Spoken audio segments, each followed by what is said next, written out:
Olá, como vai? Estamos aqui esperando você para estudarmos o capítulo de hoje, o capítulo 7 do livro de João, ou do Evangelho segundo João, que é um evangelho diferente dos outros três, um evangelho que dá um tom para a divindade de Cristo, o Verbo encarnado.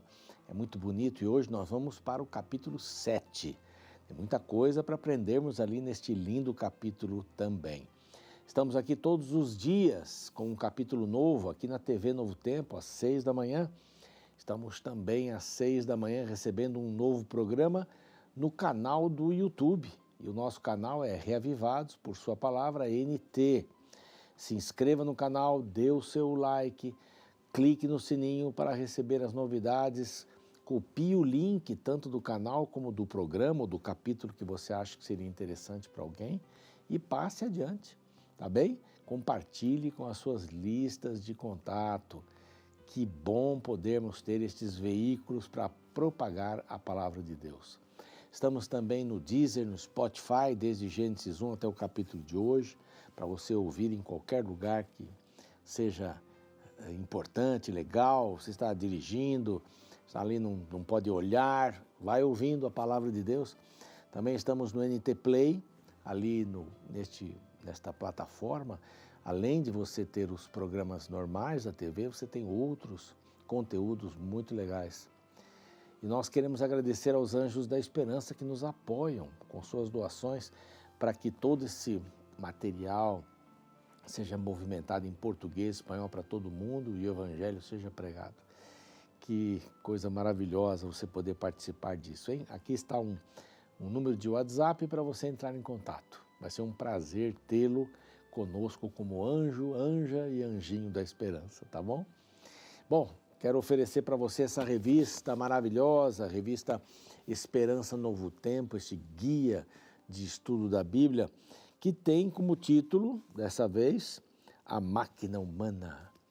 E uma das coisas mais bonitas aqui que você vai ver são os 8 remédios da natureza.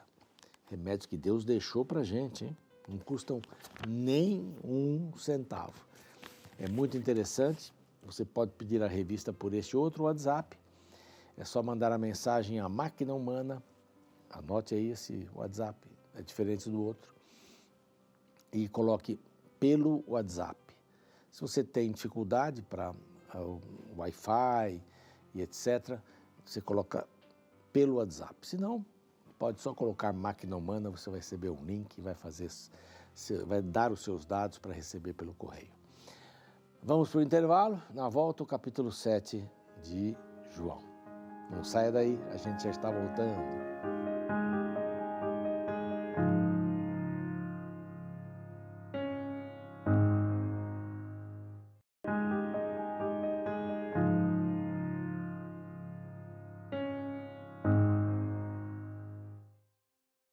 Pois bem, estamos de volta. Esse é o seu programa Reavivados por Sua Palavra, aqui da TV Novo Tempo, do YouTube, do canal Reavivados por Sua Palavra NT, do Deezer, Spotify, NT Play, olha quanta coisa aí. Tudo para você não perder nada da palavra de Deus. E esse é o convite que eu lhe faço: estude a palavra todos os dias. Estude conosco, estude sozinho, mas estude a palavra. É muito importante. Capítulo 7. Jesus não para de dizer quem ele era.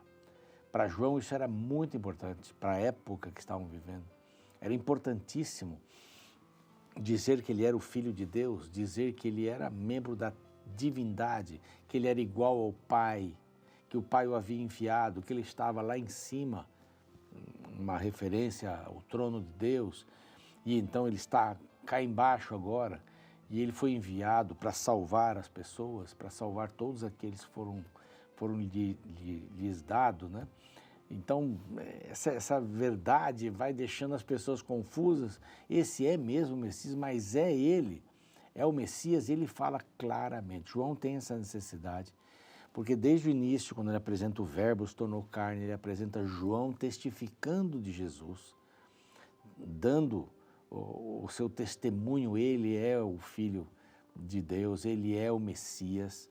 Então tudo isso aí, todas essas provas que ele era o Messias. Então ele mesmo fala, ele dá os sinais, 7 sinais, nós já vimos 5 sinais.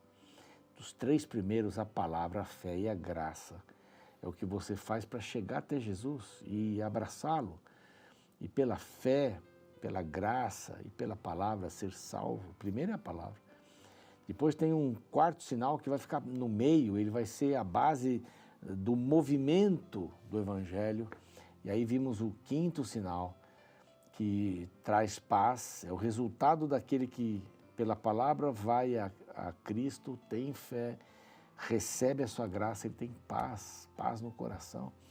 Então Jesus está a toda agora falando esses discursos longos que João coloca aqui e vai quebrando esses preconceitos dos judeus, vai criando mais preconceitos naqueles líderes que não queriam abrir mão da sua verdade, daquilo que eles acreditavam, das suas tradições, da visão de que o Messias viria, de repente apareceria. Ninguém ia saber de onde ele veio, né, de quem era filho. Ele apareceria, simplesmente, para resgatar o povo dos romanos. Era uma visão completamente diferente. Mas Jesus, passadas estas coisas aí, essas discussões anteriores, do capítulo anterior, do povo que o abandonou, e ele perguntou para os discípulos se eles também queriam abandonar, eles disseram, não temos para onde ir, só tu tens as palavras da vida, a vida é a palavra-chave aqui. Passadas estas coisas, antes da festa, antes de ir para Jerusalém, Jesus foi várias vezes para Jerusalém, João o coloca em Jerusalém várias vezes. Jesus andava pela Galileia porque não desejava percorrer a Judéia, visto que os judeus procuravam matá-lo. Desde que ele fez aquela cura no sábado, os judeus queriam matá-lo. Impressionante isso, né? Bom, festa dos tabernáculos, haviam 3 festas principais dos judeus, né? Da trombeta, da expiação, do tabernáculo, que era a festa das cabanas, eles ficavam em cabanas para lembrar a saída do Egito. Então, dirigiram-se a ele os seus irmãos carnais, irmãos de Maria e José. Muitos creem que Maria foi virgem para sempre. Também não diz aqui eram filhos de Maria, mas ela estava com os filhos, andava com os filhos. Provavelmente essa visão dela não ter tido nenhuma relação com nenhum homem a vida inteira e foi virgem a vida inteira, é mais uma linha teológica de um ramo de uma denominação cristã que é muito grande por aí. Bom, mas aqui a gente vê que os irmãos dele, eles dão uma incitada nele, dão uma zombada nele. Tiago e Judas, que escreveram aí um pedaço, umas cartas aí, cartas universais, estão aqui no final da Bíblia, eles também não acreditavam em Jesus, né? Eles tinham suas dúvidas. E aqui os irmãos dão assim uma empurrada irônica. No verso 3, assim, deixa esse lugar e vai para a Judéia, para que também os teus discípulos vejam as obras que fazes.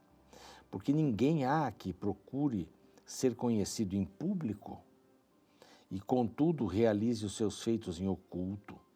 Se fazes estas coisas, manifesta-te ao mundo.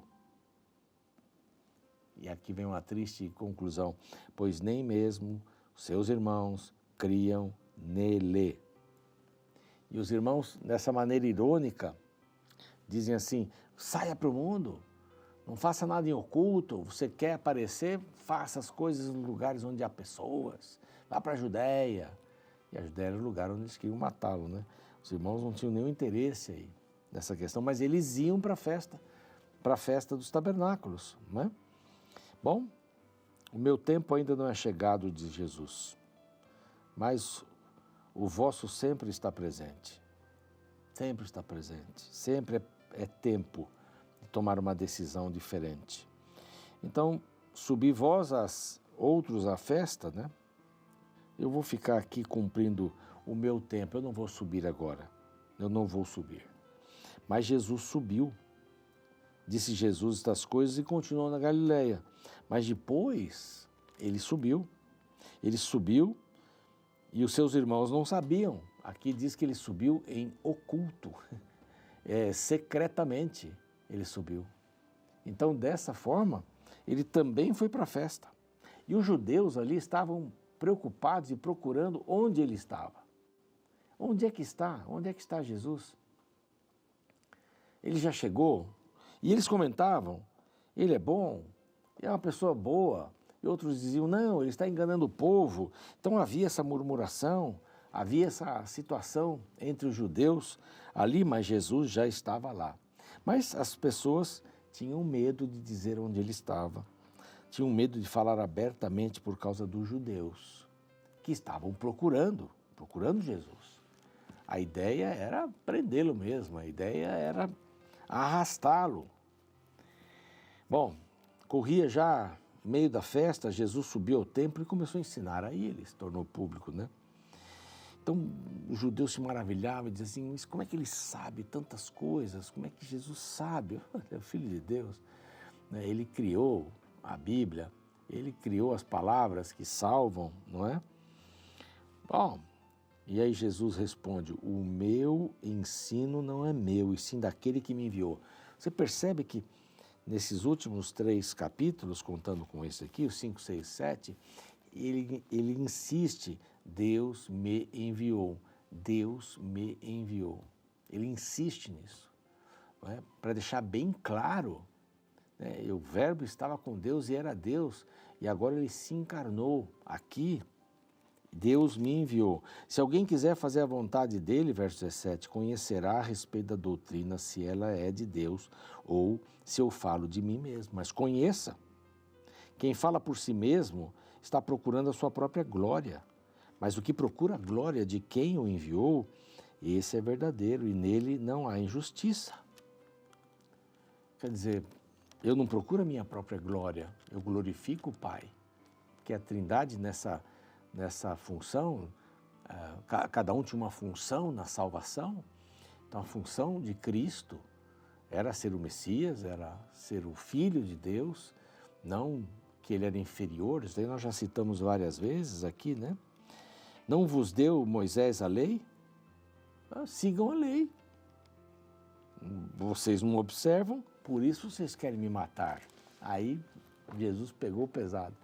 Foi exatamente o que eles estavam querendo fazer. Por que vocês querem me matar? Aí a multidão começou a gritar, ele tem demônio. Quem é que procura matar-te? Está maluco? De jeito nenhum. Mas era, né? Um só feito realizei e vocês estão admirados. Eu curei no sábado e vocês estão admirados? Um só fato eu fiz. Então, pelo mesmo motivo, Moisés não falou da circuncisão? E quando o 8º dia na vida de uma criança cai num sábado, ela é circuncidada. Então a circuncisão pode. Mas curar um homem no sábado eu não posso? Não julguei segundo a aparência, mas pela reta justiça. Vocês não fiquem julgando pela tradição de vocês, mas pela reta justiça. Aí, ninguém sabe de onde virá o Messias. Este sabemos de onde vem. Logo ele não é o Messias. Essa foi a lógica deles. Ninguém sabe. O Messias não tem lugar para vir. Tem, Belém. Bem claro. Inclusive alguém depois vai falar isso aqui no final. Não é? Vai falar no final. Bom, nós sabemos de onde você vem. Sabemos de onde você vem. Então você não é o Messias. Não é? Eu conheço de Jesus, porque venho da parte dele, e fui, verso 29, e fui por ele enviado. Então procuravam prendê-lo, mas ninguém lhe pôs a mão, porque ainda não era chegada a hora. Os soldados estavam lá para prendê-lo, ainda não chegara a hora. Aí lá no verso 33, disse Jesus, ainda por um pouco de tempo estou convosco, e depois irei para junto daquele que me enviou. Olha só, falando da sua morte, da sua ressurreição. Também aonde estou, vós não podeis ir.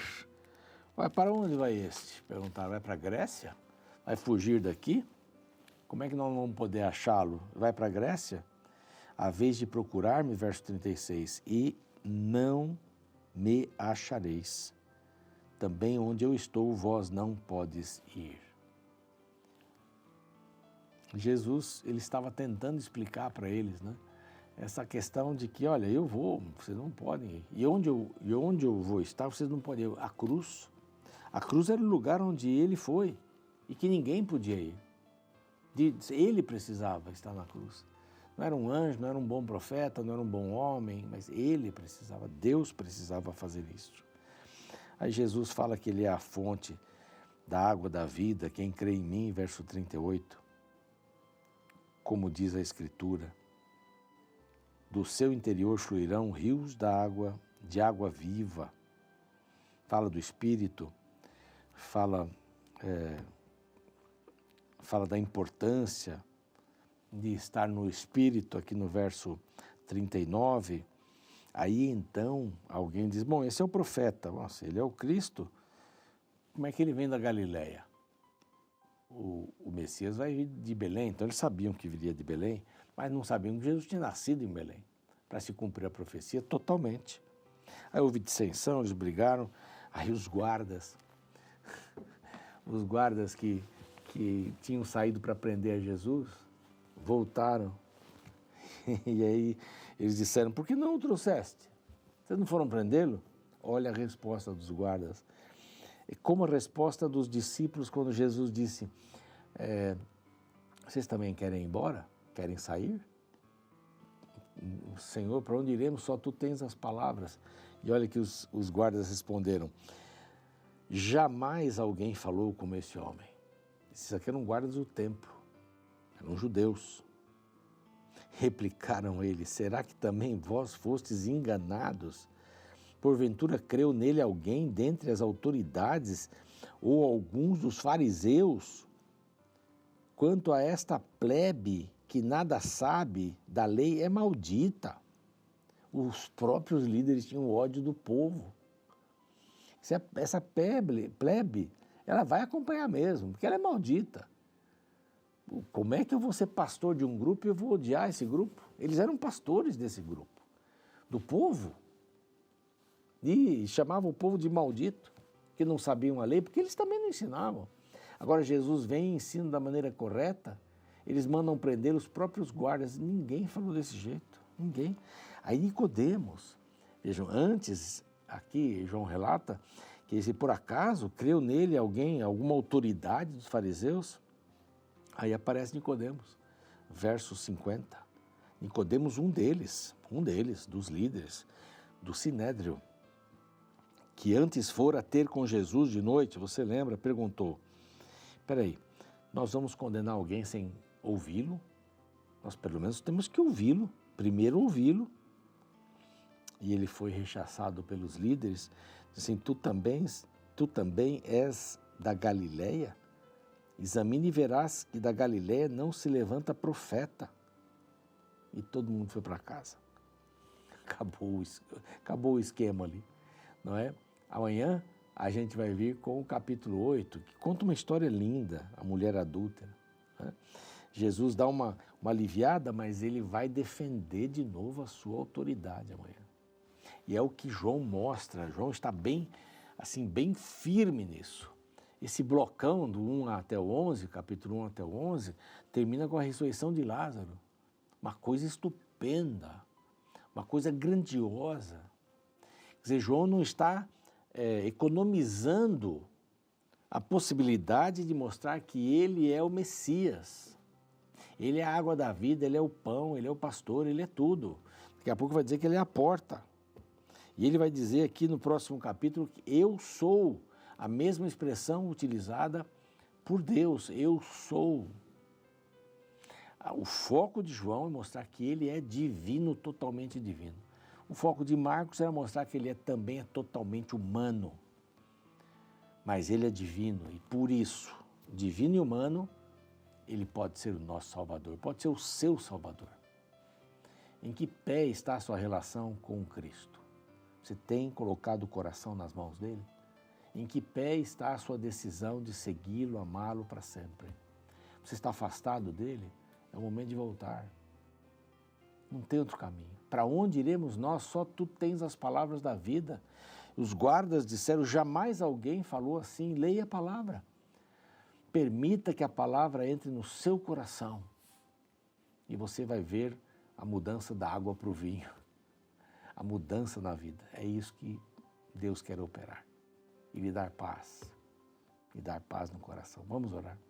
Pai amado, te agradecemos por essa mensagem tão clara, tão contundente da divindade de Jesus Cristo.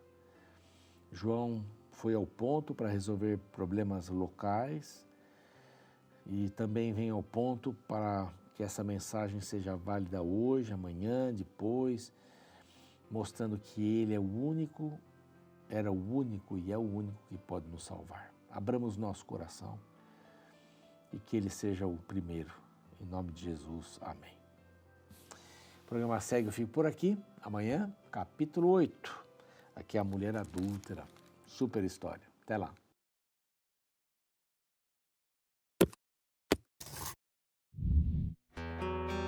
Uma prática muito comum em discussões, especialmente aquelas que despertam grandes paixões, é a de fugir do assunto em questão e atacar a pessoa que está falando. Essa é a chamada falácia argumento ad hominem, cuja expressão no latim significa argumentar contra a pessoa. Esse tipo de recurso covarde é usado quando alguém procura negar uma proposição com uma crítica ao seu autor e não ao seu conteúdo. É possível exemplificar bem esta tentativa covarde presente na vida dos perseguidores dos tempos de Jesus. A razão para a revolta desses homens derivava da inveja que tinham de Jesus. Já em pouco tempo de ministério, ele conseguiu atrair multidões e sua influência se tornou notável. Movidos pela inveja e pelo ciúme, estes homens usavam a influência que tinham para tentar diminuir a influência do jovem Galileu, o qual ganhava mais fama a cada novo dia. Mas como fazer isso? No capítulo 7 do Evangelho de João, encontramos um debate entre Jesus e a liderança da religião judaica. Inicialmente, eles demonstraram o preconceito intelectual, desmerecendo Jesus por ele não ter os diplomas de cursos superiores que eles tinham. Jesus foi ao templo e começou a ensinar. Então os judeus se maravilhavam e diziam: como é que ele pode ser letrado se não chegou a estudar? Em seguida, menosprezando as verdades proferidas por Jesus, seus rivais demonstraram o preconceito cultural. Eles tentaram rejeitar os argumentos de Cristo apontando para sua origem humilde. Eles responderam: por acaso também você é da Galileia? Examine e verá que da Galileia não se levanta profeta. Nos tempos de Jesus, a região da Galileia não tinha preeminência nenhuma no cenário social e religioso dos judeus. As famílias influentes concentravam-se em Jerusalém. Como então um homem de uma família pobre, que não frequentou as grandes universidades de seu tempo e ainda se criou em uma região humilde, poderia se levantar como um enviado de Deus? Isso era inaceitável para os líderes religiosos daquele tempo. Mas eles estavam errados. Por valorizar tanto o currículo de uma pessoa, eles acabaram se esquecendo que o poder de Deus é tudo que alguém precisa para abalar o mundo. Na verdade, a vida de Cristo nos ensina que não importa a sua origem, isso não define quem você é e nem a extensão da missão que Deus tem para você.